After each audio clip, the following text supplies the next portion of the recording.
Hello, this is Claudia, your Italian teacher from Spangle Italian Learn Italian. And in this video, I am going to tell you all about the Autumn Festival that I recently attended and was a part of. So if you want to activate subtitles, if you're on your PC, you can activate them down there or up if you are watching from your phone. So, sei pronto? Sei pronta? Cominciamo! In autunno, nei piccoli paesi di montagna, c'è la tradizionale fiera della transumanza. Ecco il momento in cui mucche, pecore e capre fanno la loro discesa dalla montagna in previsione dell'inverno.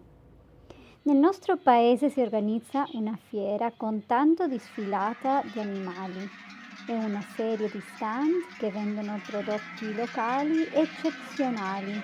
Si trova per esempio del miele e diverse conserve sottoli, degli articoli fatti a mano in legno intagliato, ma anche dei prodotti agricoli per i contadini, come le campanacce per le mucche.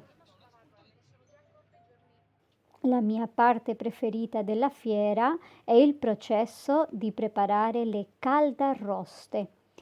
Prima smistiamo e scegliamo le castagne fresche senza il verme.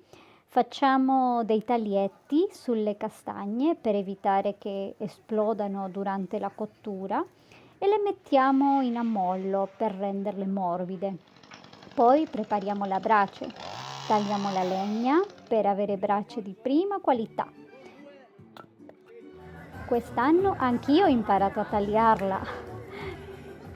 Dopo riscaldiamo delle padelle speciali molto pesanti, disponiamo le castagne e le cuociamo lentamente, girandole di tanto in tanto e bagnandole per evitare che diventino troppo secche. Quando sono annerite, le togliamo dal fuoco e le serviamo belle calde. Okay, so tell me, how do you celebrate the autumn where you are? Is there a special festival? Are there any special events for the change of season? Let me know in the comments. And if you are an intermediate student and you would like to boost your speaking in Italian, you might be interested in joining my La Vita è Bella speaking program. It's a personalized program in which I will help you to speak more freely and speak about cose belle, so beautiful things in life using this beautiful language. So if you're interested, there's information in the description box.